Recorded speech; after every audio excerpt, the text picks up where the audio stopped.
Hello and welcome to episode number 25. Can't believe I'm doing 25 episodes already. We're almost at a year going through this.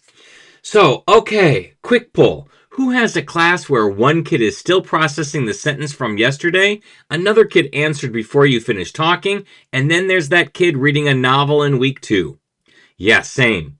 Today's episode is CI with fast processors, slow processors, and that kid who's reading novels in week 2.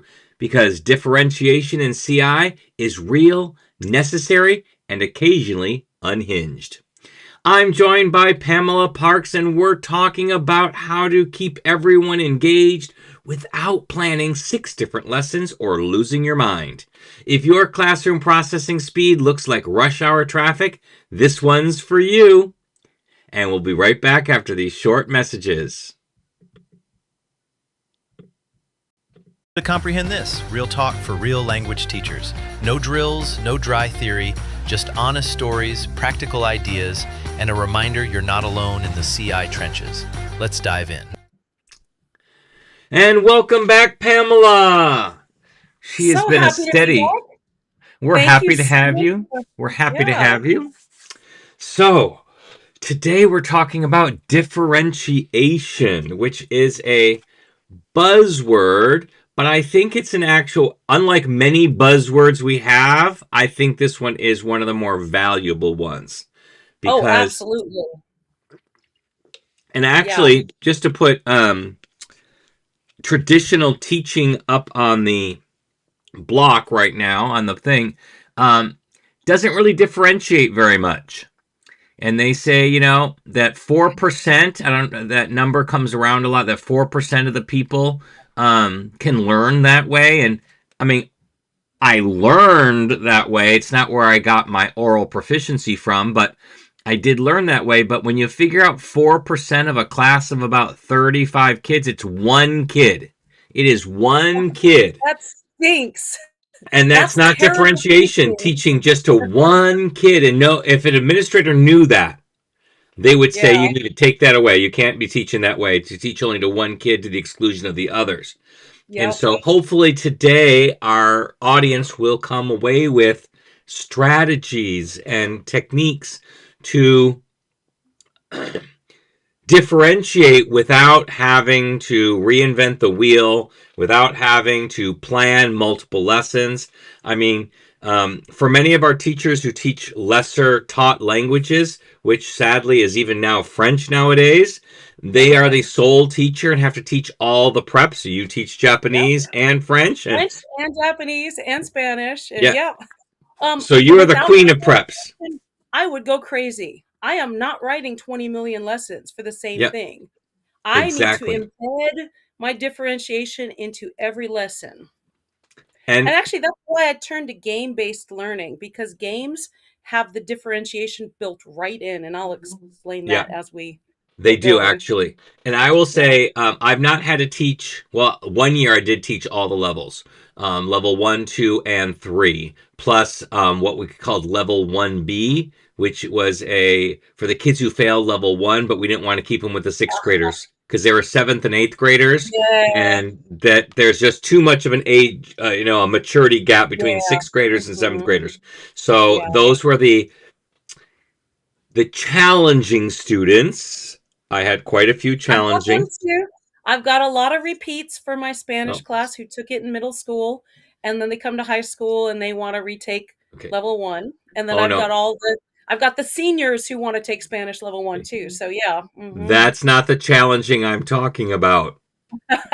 Oh yeah, I've had those classes too. I had a kid who ended up in an ankle bracelet. Oh yeah, I've had that. A 8th grader who attempted murder on his sister. Oh, that's challenging. That was challenging. Yeah, he came in the very first day and he started cussing before class even started. First period, he started cussing. He's like, I ain't going in that bleeping classroom. I'm not going in there with those bleeping kids. I'm like, what the heck? I'm like, usually at least it's 3 or 4 days in before you start this kind of behavior. Yeah. Oh no, that was the first day. I had another kid who jumped in the garbage can and sang the ABCs in English. Yeah. Jumped in the garbage can. Yeah. Okay. So that was Sesame Street. Yeah. very challenging and lots of differentiation needed in that class. Yeah. So yes, it was. I've done all of them, and what I tended to do, and I don't know if you do the same thing, but I like to teach parallel lessons. So same content and ratcheting it up or down depending on the level, so that my sanity Right. is there. Yep. So I like that 1B. I'm still teaching what I would have taught in my level 1 class. I'm Right. just taking 3 weeks to teach it instead of 1 week to teach it, that same Yes. lesson, and And using this similar is why story. And common formative assessments, we've got to push in my district that everyone needs to be giving the same common formative assessment on the same day.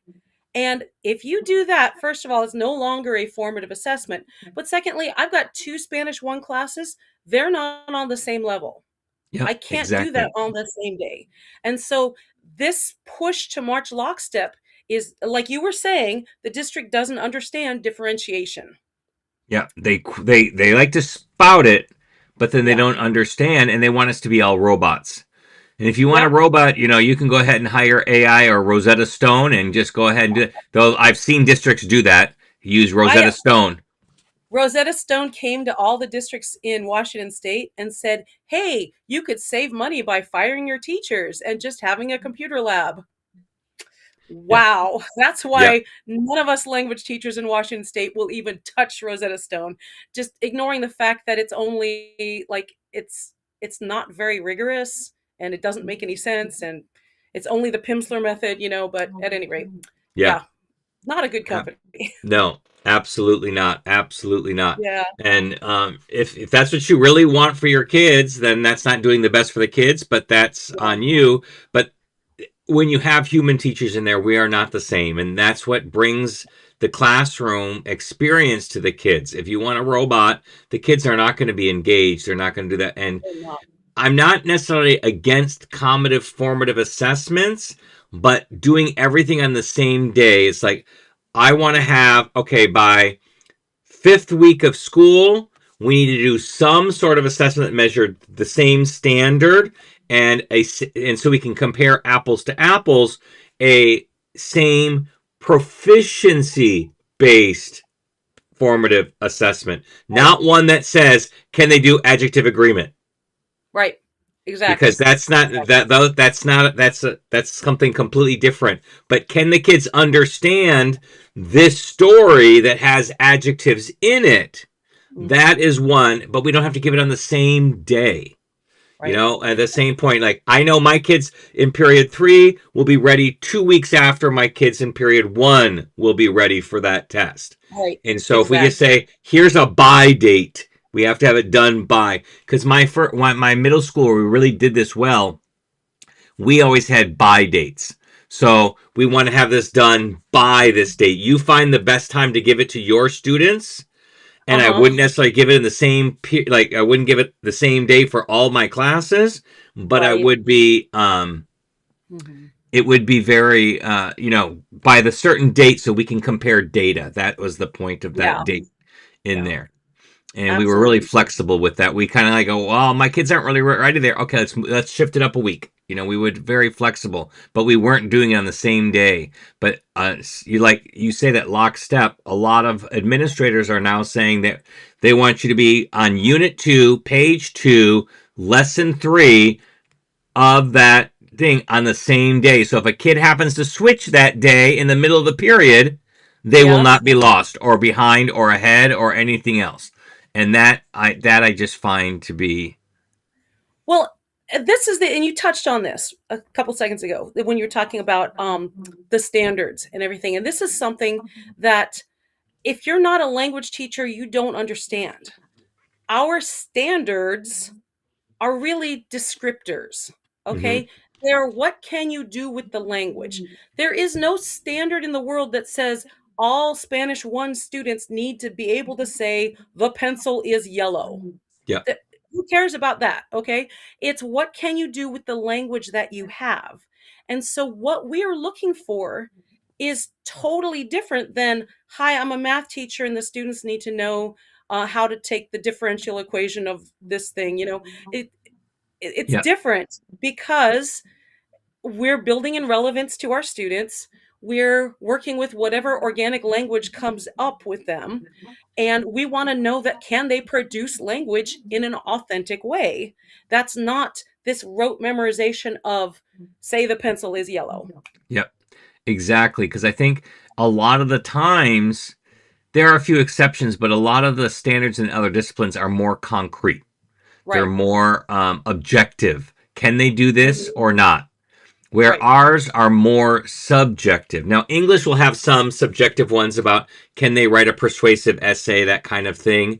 But it still is it's much more on the objective side than ours are, because ours are skill based, and can Mm-hmm. they do the skill or not?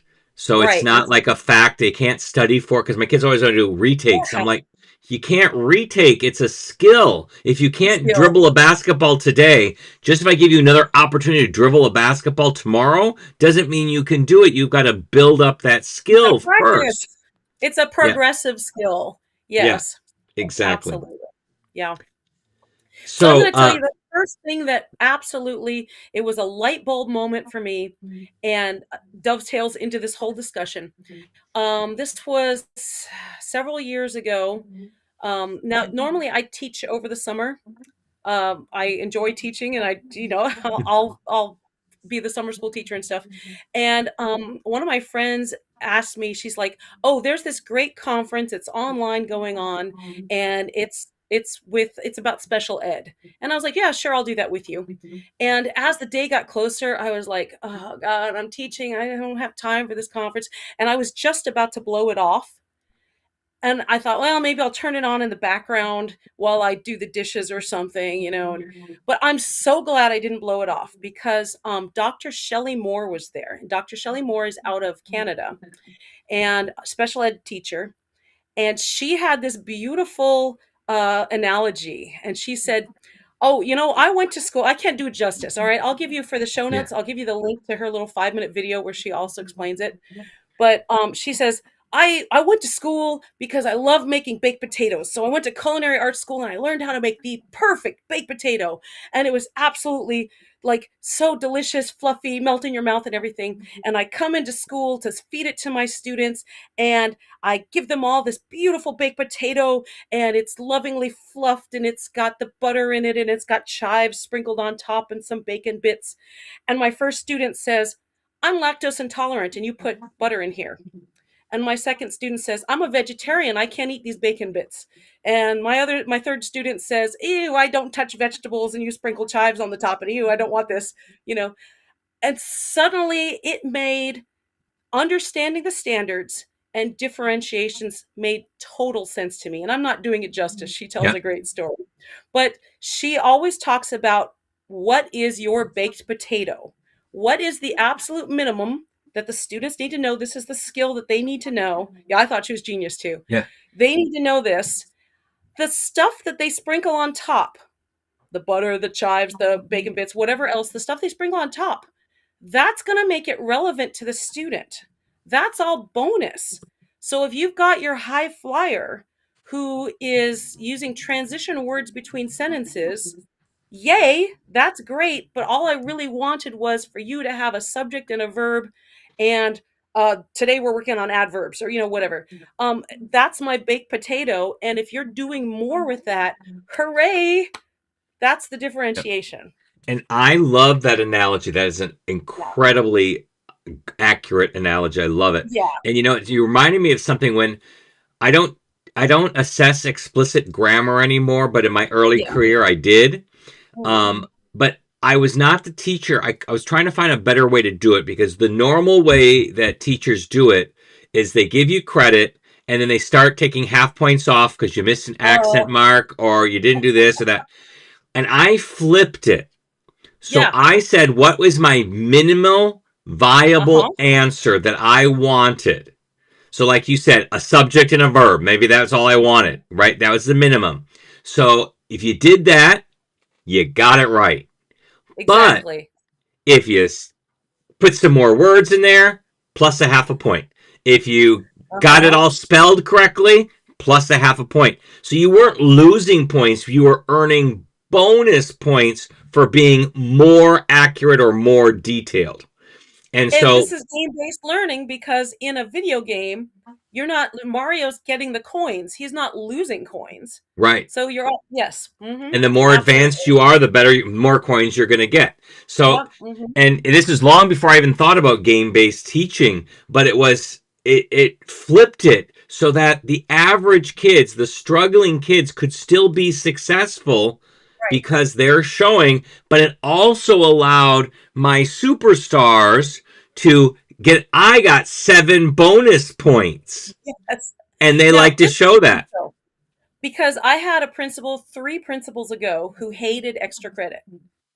And I had this long, like year-long argument with him why I should continue to give extra credit. I'm like, look, the high flyers who have 102% in my class, they're not competing with the other students. They're competing with themselves. Mm-hmm. Okay? They're pushing themselves to get that 100. Oh, can I get to 103%?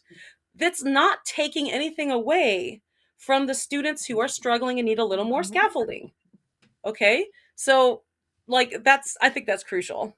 Yeah, and for me, the idea of extra credit is not doing another assignment to make up for an assignment you did poorly on. Not making up for something that they missed.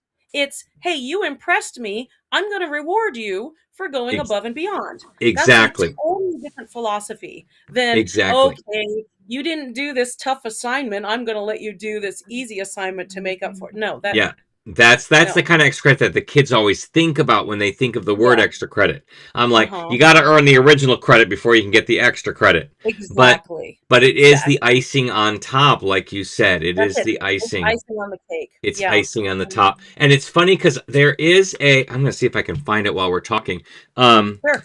I have an image of it uses a cupcake as a explanation, but it's if I can find it, originals of explaining how a rubric works to kids, where kids can understand it in a way that makes sense right off the bat. Where is this? My cupcake thing. See if I just do a Google search. Search for my cupcake thing. Yeah. Hey, it worked. I found it. Oh, wow. It worked. Sometimes the needle in the haystack is right there. I mean, I have my stuff pretty much organized, but when I'm on the spot and don't know exactly where I put it, takes me a minute. Let's see. I want to make an image of this. But this really helps kids understand. No, go ahead. Yeah. Oh, go ahead. No, I was just going to say, I put over my desk a picture of Albert Einstein's desk when he died to remind myself it's okay for my desk to be really messy, because my computer is super organized.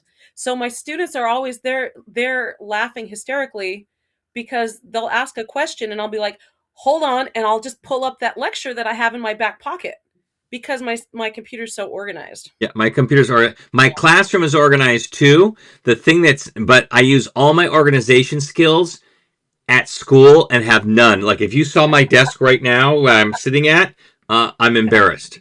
Completely embarrassed. Okay, so here it is. Let me put this on the screen. I'll cover my face up. So this really helps them understand what the rubric is. Like a baked potato, but it's a cupcake. Yeah. Yeah, it's a cupcake. So this isn't much differentiation. We just help them understand rubrics so they know. Yeah. So they're like when it's still a little wet and it's not really holding its shape. That's a 1 or 2 because we were on IB rubrics, so we had up through 8. And then you got a fully formed cupcake. It's fully formed, perfect is a 3 or 4, and then a 5, 6. You put some frosting on it. And then 7, 8, you went above and beyond. You put sprinkles, you put a candle on it. And so the kids really understood this a lot better than even an A, B, C, D type situation. Because they can go in there. Because I go, why didn't I get a 7 or 8 on it or an A on this? I go, well, did you really go above and beyond? Did you, and this is so funny, I don't do projects anymore, but when I did, I was so evil. I was so evil to my students. Because, you know how you always keep the good projects? So I always had examples of good projects. And then what I did is... you saved the good student work. Yeah, stay the student work, but good projects. Okay. So I had examples. And I go, you know, I had the rubric. I didn't have this cupcake idea, so I didn't have that. I just told them you got to go above and beyond to get the good grades. And so I go, this is what I saved. And they're like, what did that one get? I think that was a C. And it was like an A plus, right? An A plus. And I would do that every year. I do that every year. But you know, evil. But you know what I got? I got some of the best projects ever. Yeah. In fact, I had this one that was really good. She made like a marionette. Remember those little brass fasteners that used to do? You could make joints with paper. So she made a whole body with joints on it, and then labeled all the parts. Like the little arm was a brazo, and the cabeza. She did that. This is a body part project. Yeah, it was body parts. So I go, this was a C. She could have done so much more with this. Why wasn't it 3-dimensional? Why wasn't more colors in there? You know, I just went off on it, right? So here's what I got. This is what I got from a kid after that. Okay. It was a body, but it was cut in half. On the one side, it had skin, and all the regular body parts were labeled. On the other side, it looked like an anatomy lesson. Did they do the bones? The bones, the muscles, the organs, and labeled all of those. Wow. And it looked like, remember that art piece, science piece, the body exhibit that toured? Yeah, the plasticine bodies. This is what it kind of looked like way before that came out. And I'm like, I would never have gotten that if I had said this little marionette thing that she did was an A. That's too funny. But I did that every year. So I took that one the next year and I go, that's funny. This might have gotten a B minus. All right. I do projects because I like my games. And so for body parts for mi clase de español, I do muñecas quitapenas. And I show them. I have on the board like big pictures of me with the my hands close up so they can see what I'm doing, and I'm doing it in front of them.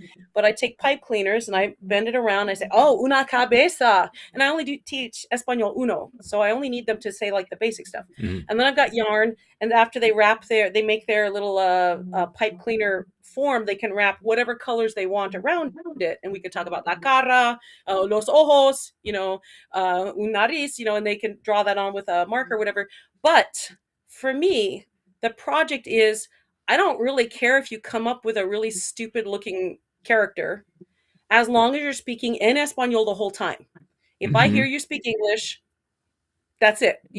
That's the score is, can you speak Spanish for the whole hour that we do this? So my baked potato is speaking Spanish. It doesn't have to be grammatical. The adjectives don't have to match the nouns, because at that point they don't even know very many adjectives other than grande and pequeño, and all that.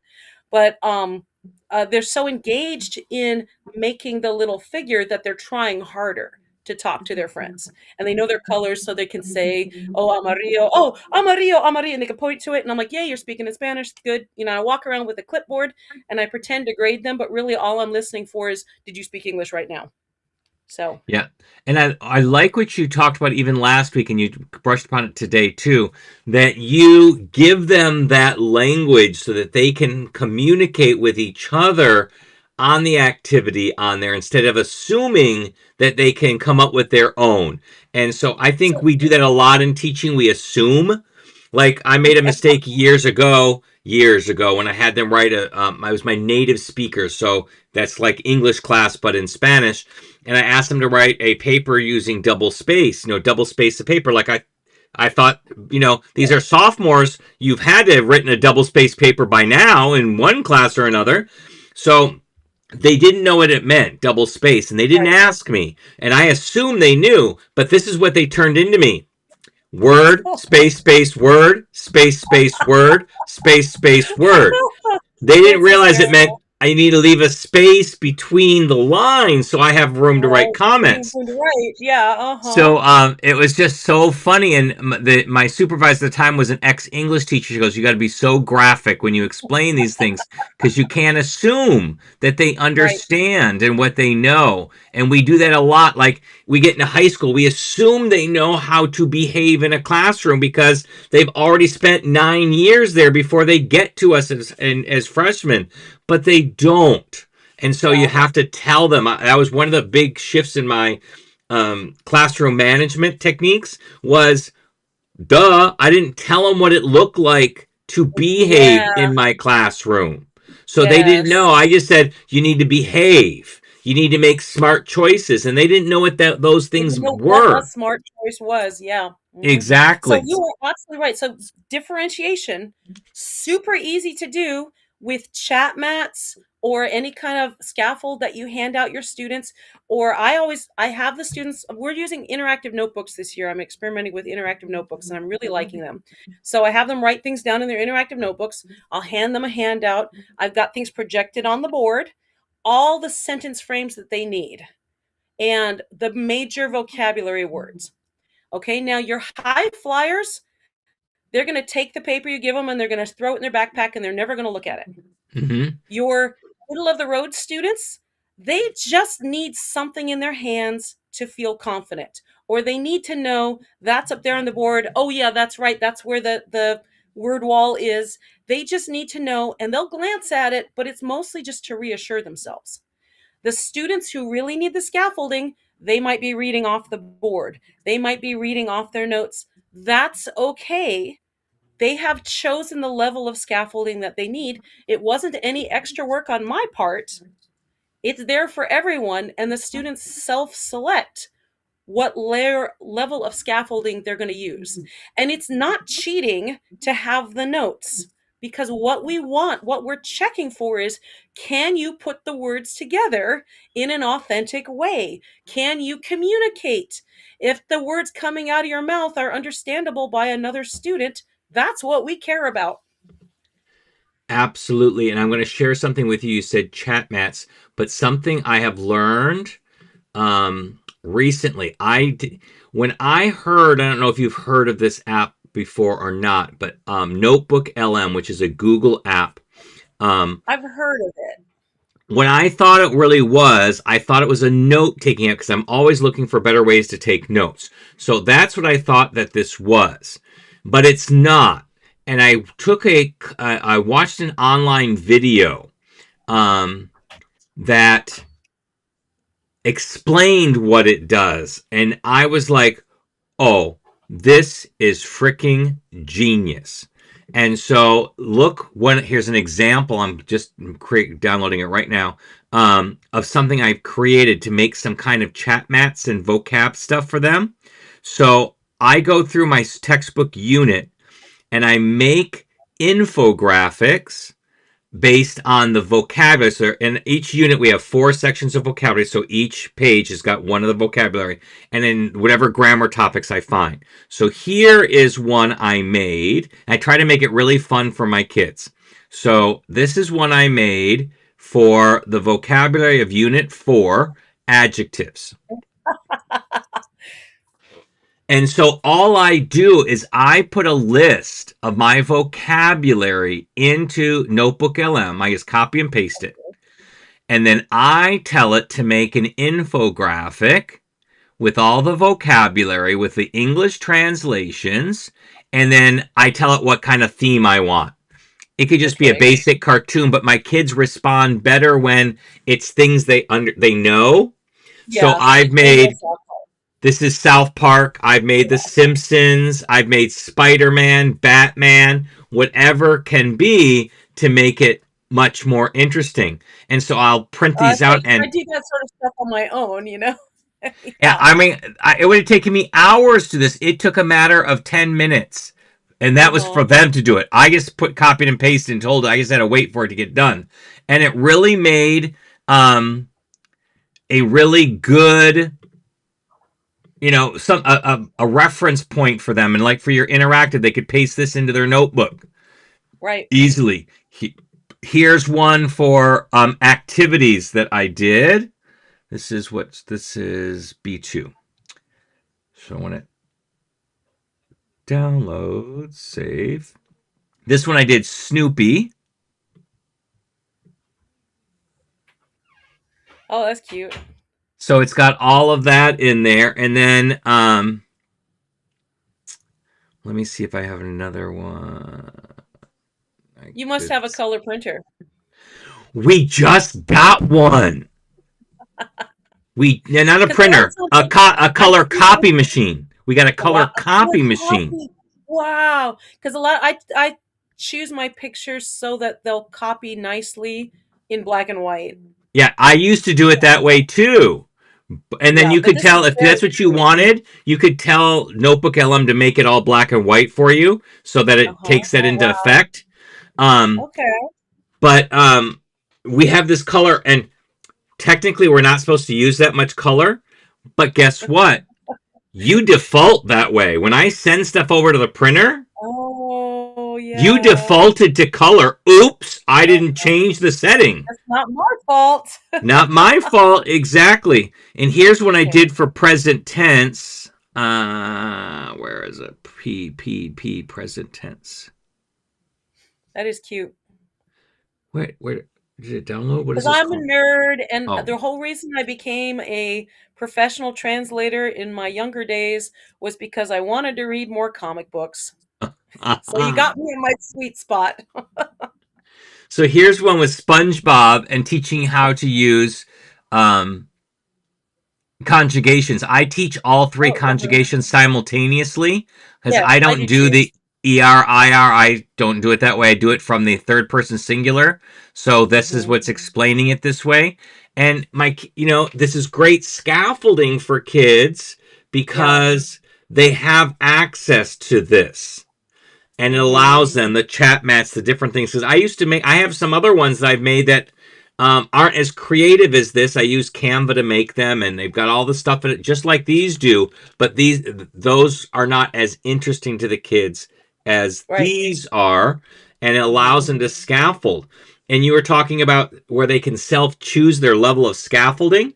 Yeah. Mm-hmm. One of the things I do is I will write. Now let's get these off my screen now. I write a story, or I'll take a piece of literature, because one of my favorite things is just because they're level 1, I don't think they should not be exposed to Don Quixote, since it's such a major. Since it's such a major escape room. Help me with my escape room. Yeah, it is such a major influence in the whole Western world, since it was the first Western novel. First Western novel. It was written during the rest of Europe's Dark Age, but it was the Golden Age for Spanish.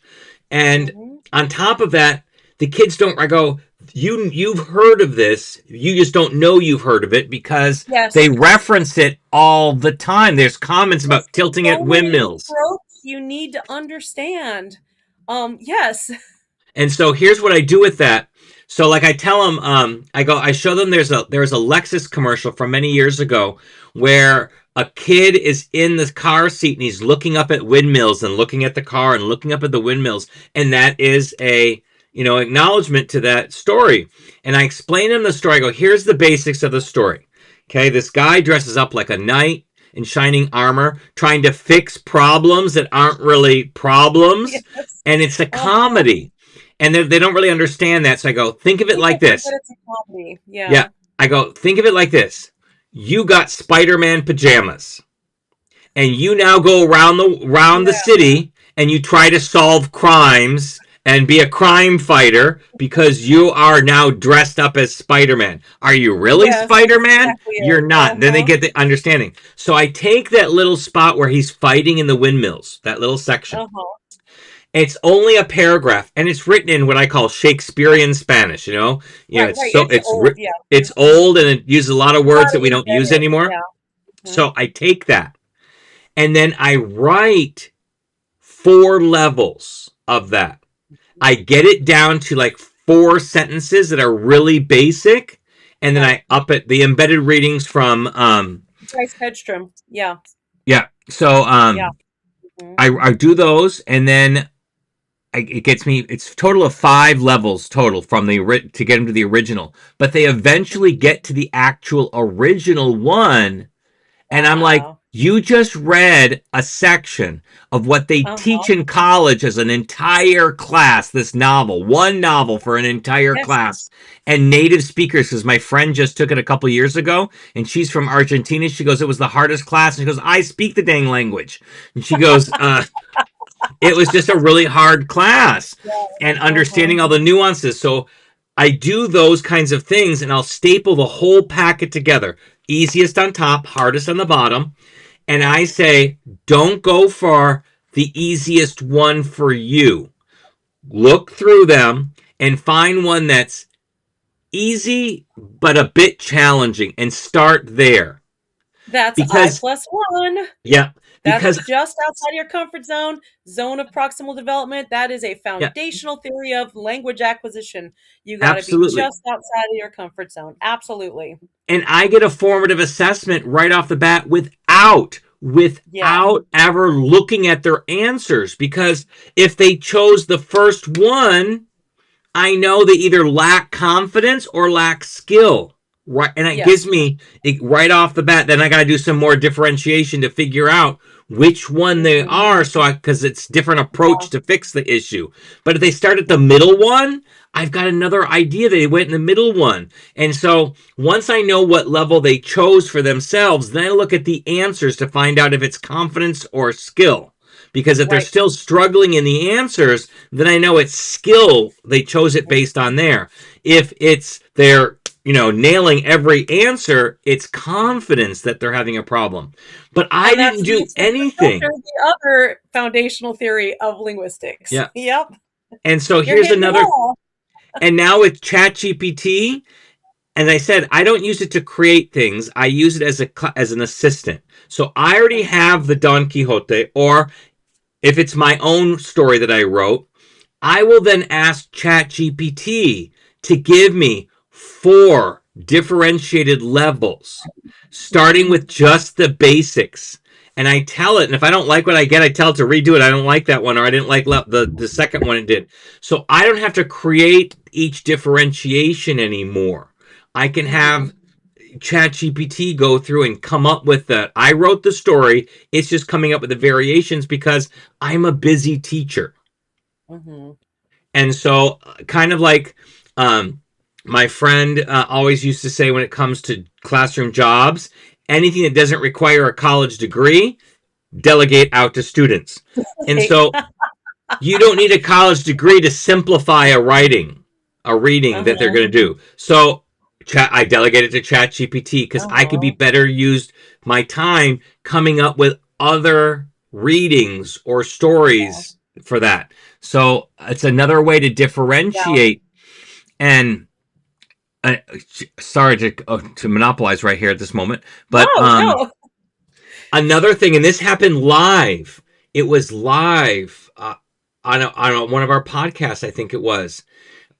They asked, he goes, I'm having a problem where I can't remember. Oh, it was I think it was blind. Some severe inhibition to being able to teach language, because you need your eyes and your ears really to be able to absorb the language. And I believe it was she was blind. And she goes, I don't really know how to help her understand some of the stuff because I'm so visual. I got pictures, I've got gestures, and she can't see that. And I don't know how to verbalize that. Scaffolding, And so what I did is, I knew one thing. Because I use closed captions because I'm an old person. And so I use closed captions on TV because I can't always understand. And sometimes I hit the wrong one. If you hit the descriptive ones. So then you get the ones that are saying they are walking from the left side of the screen to the right side of the screen. So I said, you have to do that with the student. That was my answer. But then I said, you know what? I'm stumped beyond that. I've not had a blind. I've had a deaf student, but I've never had a blind student. So, we went into ChatGPT and said, I'm a Spanish teacher. I'm teaching level 1. I use a lot of gestures and images, but I have a student who is blind. Give me 10 different ways that I can differentiate for this student to make that the language more comprehensible for them. And it gave me a long list, and we read it out loud in the podcast. And then not all of them worked well. So we excluded those completely, or some generated some ideas for us. We go, can you elaborate more on that one? That one sounds like a really good one. So when you're stumped, you can also use it for brainstorming to come up with ideas to differentiate. And you can tell, you got to give it the context. So you guys say, I'm a busy teacher. I have 4 different preps that I need to do. And can you help me with the least amount of time effort to be able to do that? So it comes up with some different things. And one of the things it said was, if you get the little, like, food, for example, I had this when I was younger as a teacher. I got all the plastic foods. Yeah. So you get the plastic, you give it to her. She can touch it. She can feel it. Right. She can do that. Bread, get the actual things, the real bread where you can actually touch Wonder Bread and feel it and stuff like that, smell it, and use those senses. It also talking about using all the senses. What does it smell like? What does it taste like? To use those other senses and things you don't really think about. You just don't think about. That's probably really good for the other students too. Yes, absolutely. They can be learning their sensory words. They can be learning how to say it smells like, it feels like, it tastes like. They can learn all those things also along with the student, so that the student doesn't feel singled out. And, the differentiation should be like that. It should be, this is for everyone. It's just plain good teaching. And if you need the scaffolding, you're going to take it. And if you don't, you're not. And that's exactly it. That I always say, differentiation or teaching for special needs, things that you're supposed to do for special needs students, isn't good just for the special needs students. Yeah. It is good for all students. Yep. And then when I explain in workshops about accommodations, because they always think that, well, we're making it too easy for them. We're making it, and I don't look at it that way. I go, here's what it is. And I remember, I'm going to mess this phrase up, but fair isn't always equal. Right. So, and what I say, glasses. Versus equity. Yeah. Yeah. Mm-hmm. I talk about glasses. These aren't reading glasses. These are blue light glasses that I use, but I'm blind without my contacts in. My contacts don't give me super sight. They just bring me back to the level that everybody else has. Uh-huh. And so when we do accommodations for kids, we're just negating whatever issue that they have. We aren't giving them superpowers. Right. We're just negating. If they have, like, my big thing is, I hate in books when I wish our CI authors would listen to this a little bit more.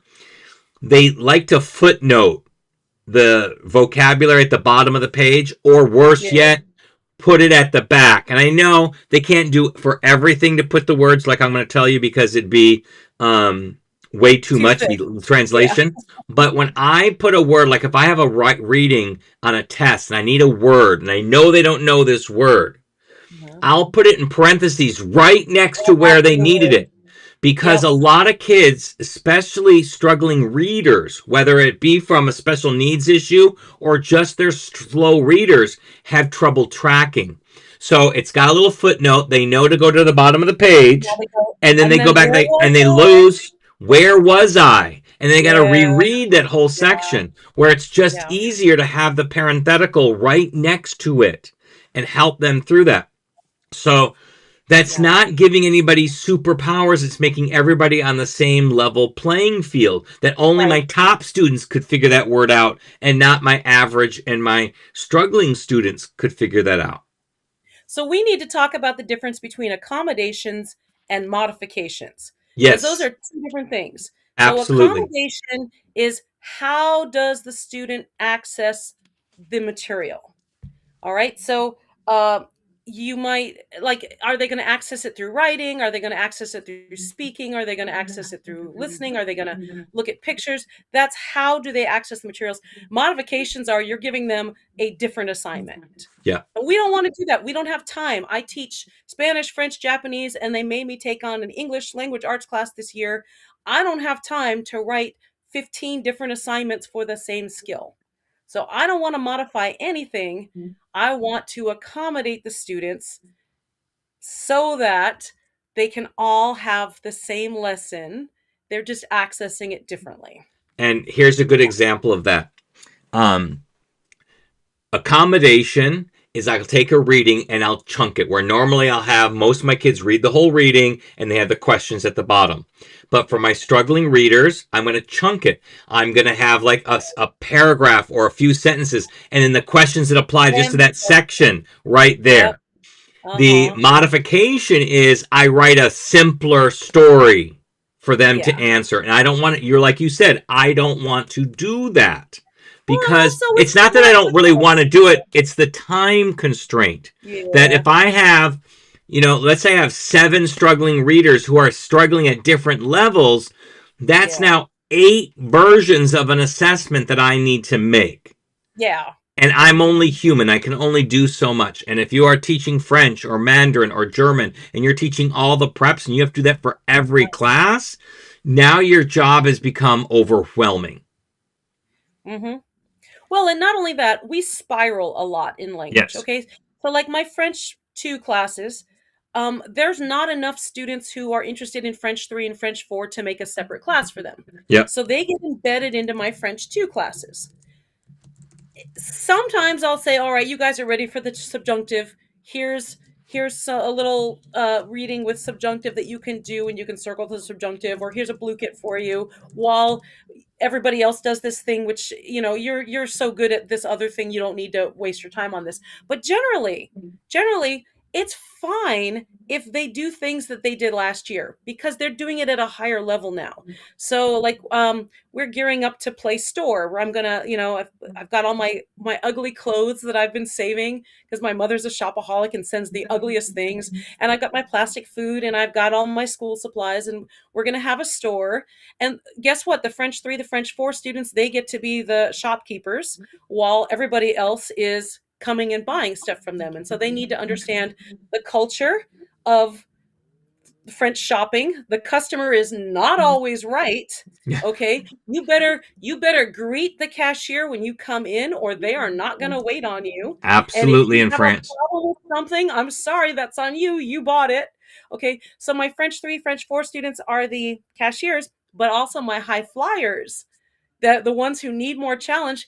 You guys get to be cashiers too, because you've already mastered all the language of, do you have this in my color? Now you can be suggesting things, So it's super easy to differentiate if you know your baked potato, or your cupcake, as you were saying. And it's like, I need you to understand store culture. I need you to understand these basic, like, how do you get what you want phrases.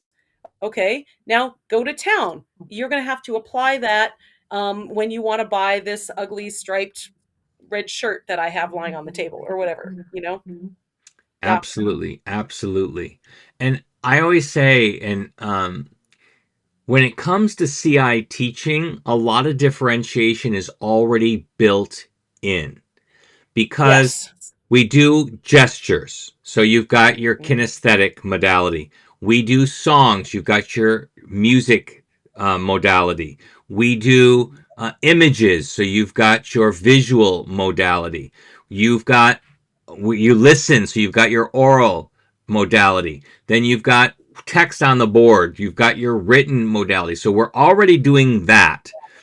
Plus, when we ask questions, we're asking what I hate the word circling, because I don't like terms I have to explain what the term means before you can understand. Every teacher knows what it is. They just don't know, because you have to tell them what circling is. I like to call it scaffolded differentiated questioning, because that's what it actually is. I'm scaffolding it. I'm saying yes, no, either or, who, what, where, when, and then how and why as my top questions. That's Right. my Mm-hmm. scaffolding. Now my differentiation is that is a big glass of water. Yeah, well, you told me be hydrated. Yes. um, so, and then the differentiation is asking the right question to the right student at the Right. right time. That's the Exactly. differentiation part. So we do this constantly, and we know our goal is to get to know these students on a scholastic intimate level. Not an intimate Right. level, but a scholastic Yeah. intimate level, Yeah. so that I know who my struggling students are, who my top flyers are, and who are my average Joes are right in the class, so Right. that I know which question they need. And I might see that my struggling student right here, struggling Sarah, she's really struggling. And a yes and no question is still too difficult for her. So I'll ask her a yes or no, but then I'm going to slightly point to the answer. And none of the other kids Oh. know. They don't know Uh-huh. that I'm pointing to the answer because they're not used to using resources around the room because they're struggling, right? And this is a classic example of I go over a test one day and this one of the top kids says, I didn't know this, and it's not fair to have this on the question. And I, going all thing because she got it wrong. And one of my struggling students goes, "It's on the board, dummy." And Love it. but the top I kids love aren't it. used to grasping, that last rung of the ladder before they plummet. They're not used to Right. doing Right. that. And our struggling students are really good at using resources around the room. And in real life, I saw this happen as well. A lot of my peers that got straight A's in high school ended up dropping out in Of college college. because Yes. they don't Oh, know how to study. yes. And that was Absolutely. me. I didn't drop out of college, obviously, but I never took a single note in high school. Didn't have to. I paid Yep. attention and I remembered it. Well, when I got to college, I couldn't do the same thing, so I had to learn. And so I learned Yeah. how to take notes right away. Otherwise, I would have struggled. But a lot of my peers dropped out, and the C kids are the ones who became the doctors and the lawyers because Isn't that they already knew amazing? they had to learn to study in high school just to stay afloat. Right. And then they Mm-hmm. excelled in college where they could really use those skills. And so it's the Yep. same kind of thing. Your struggling kids learn to use all their resources, and the top kids don't need necessarily all those resources. So when they actually do, they have no idea how to use them. Yeah, absolutely. I'm glad you saw that too, because I saw our valedictorian totally drop out of college. He washed out because he had a full ride scholarship to anywhere and he washed out. But yeah, so one of the things I do for scaffolding is like I'll ask the question. And then before, because I know I'm about to call on Bob and Bob needs more help.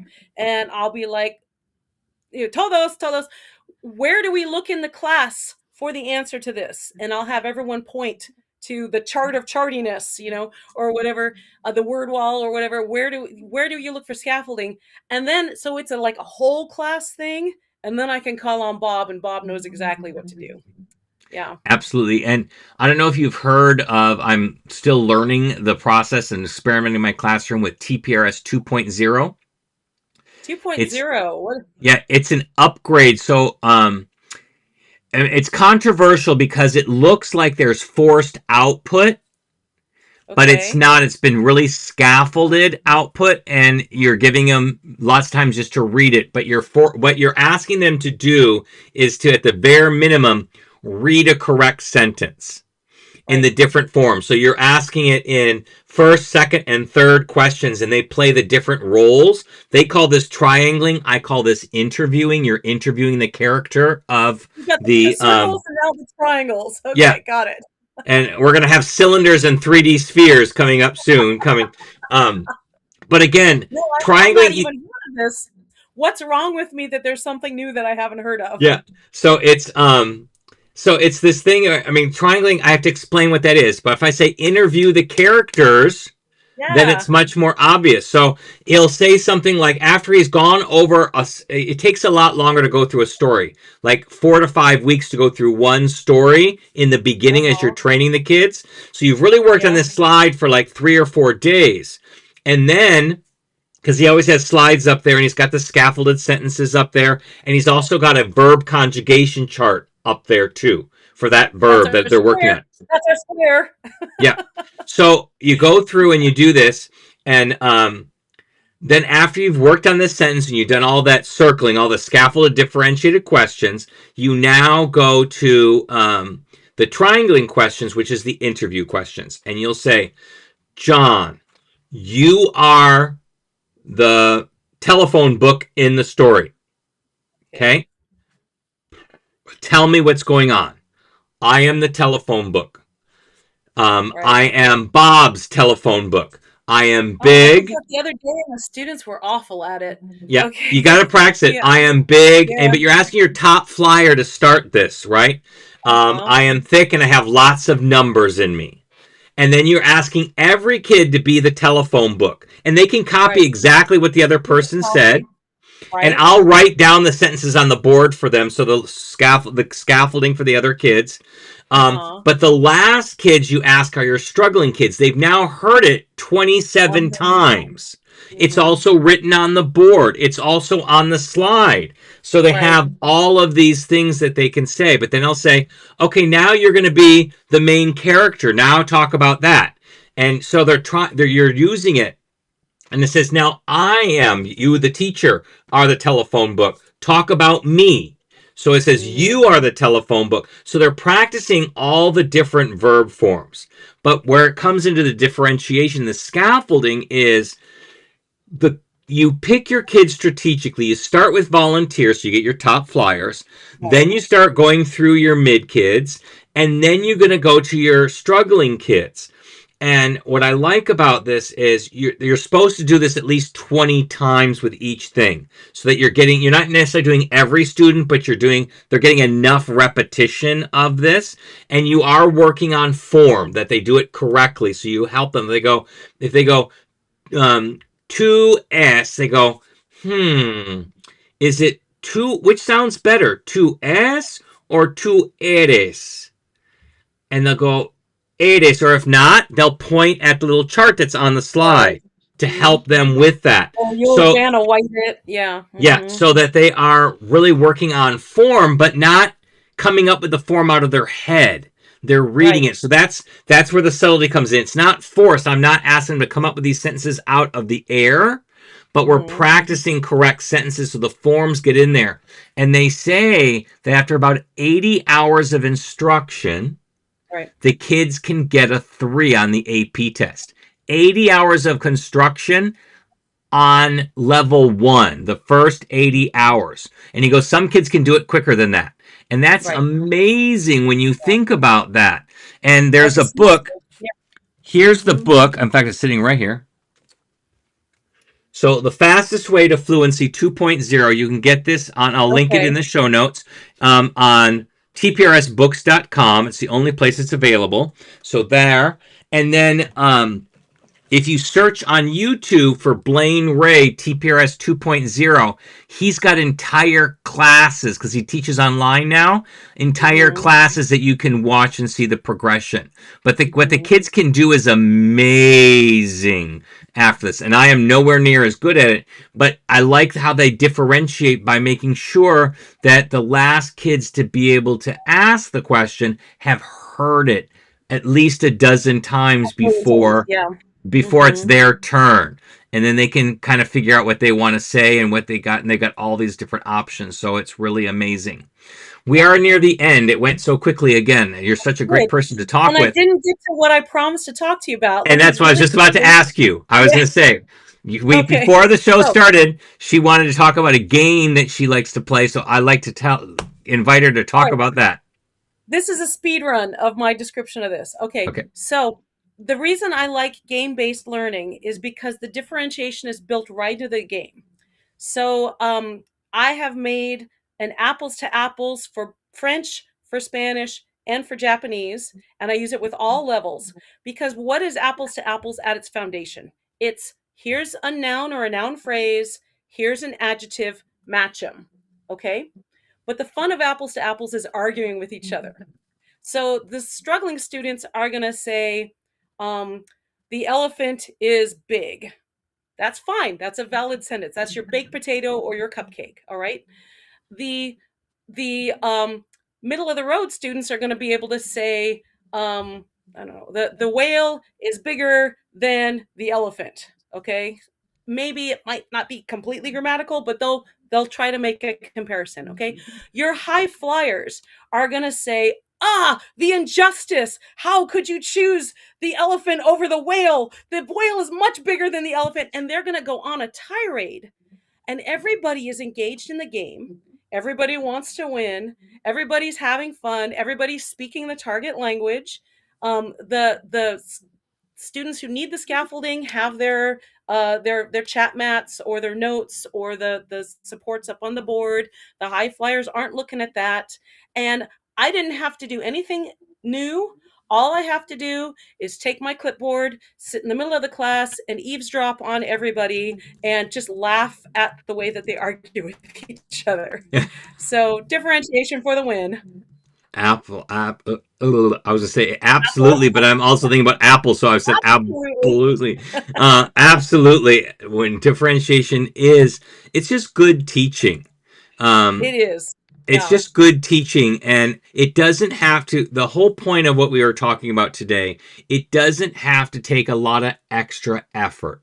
Where a lot of people will go, I've got 4 IEPs in this class, and they've got all these different things that I've got to do.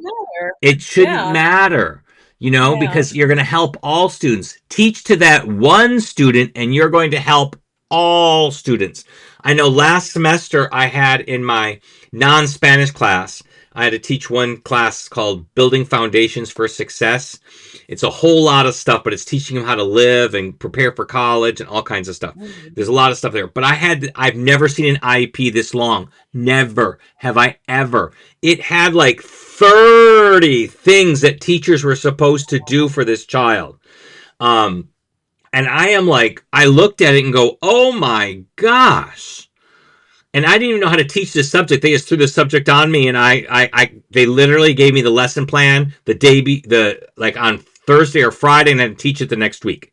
And they gave me the lesson plan, but I had no idea, and I had to study it myself and what I had to do and modify it to my style. And I'm like, oh my gosh. But when I looked at it and I just started taking notes and boiling it down, it really was more like 4 or 5 things. They just really specified in great detail out. My eyes just went so big. It's probably extra time, break things down into steps, preferential seating. I mean, those are the big ones, right? Those are the big ones. And he had a lot of other things because he had a lot of different issues, processing words and all kinds of different things. But when I boiled it down, I got down to like 4 or 5 things. And then when I said, okay, I'll do this anyway. It's what I do in my language classes. I just didn't know how to apply it to this new class. It's just good teaching, and you help everybody. So take the worst of the IEPs, not the student, not the worst student, the worst of the IEPs, the ones that's most restricted, the one that's demanding most from you, and adapt all your lessons that way with that lens. Then your life is so much easier. Then you're not making all the different lessons for everybody, because you take when I'm saying these words, do not apply it to the student, apply it to the document. The lowest common denominator IEP, find that one, and then do everything through that lens, and you'll help everybody, including your other IEPs and the kids who don't need differentiation as much. And differentiation isn't always about learning abilities or disabilities. It could also be that this kid has got 4 other AP classes and really doesn't have the brain power to apply to your level 1 class right now. Or they've got stuff going on at home, or they're just not a good student. They just don't know how to do school. They're not that kind of a kid. They are, more of a gamer or something, and school's just not that important to them. We have all different types of kids, and if we teach to our to those scaffolding, the struggling students, and scaffold and build, we will be teaching to all of our students, not just to 1 or to 3 or just the top half or just the bottom half. We are teaching to all of them, and then allow them to be able to grow at their own rate. Yep. Okay. Is there any final words that you would like to say before we end today? That was a pretty good way to end it. I just say final word, don't lower the bar. Just think Absolutely. about we'll go with your cupcake analogy. What's the cupcake that you want the students to make? Keep your eyes on the prize. Build in the differentiation. Don't modify things. Don't make new stuff. Just think about how to embed what you need to embed in what is your cupcake. Absolutely. Absolutely. And just let everybody know, next week is Easter here in the United States and for most of the Christian world. So we will be taking Sunday off. We'll be back on April 12th. So I will see all of you then. So that makes a wrap on today's episode of Comprehend This. A huge thanks to Pamela. She's been such a great guest the last few weeks. Love having her, and we welcome her back in the future. You're welcome. So she's been helping us talk through this differentiation without turning CI into a full-time juggling act. I've linked her YouTube channel. It is a treasure trove of ideas. So please go ahead and visit that to learn more because she's got such great ideas. And if today reminded you that fast processors, slow processors, and everyone in between can all thrive in the same CI classroom, take a breath. You're doing it right. Now make sure you subscribe, leave a review, and share this episode with another language teacher who's teaching to a full spectrum of processing speeds. And remember, you can watch live on YouTube or catch the replay on your favorite podcast app. Ditch the drills, trust the process, and I'll see you next time on Comprehend This. Goodbye, everybody.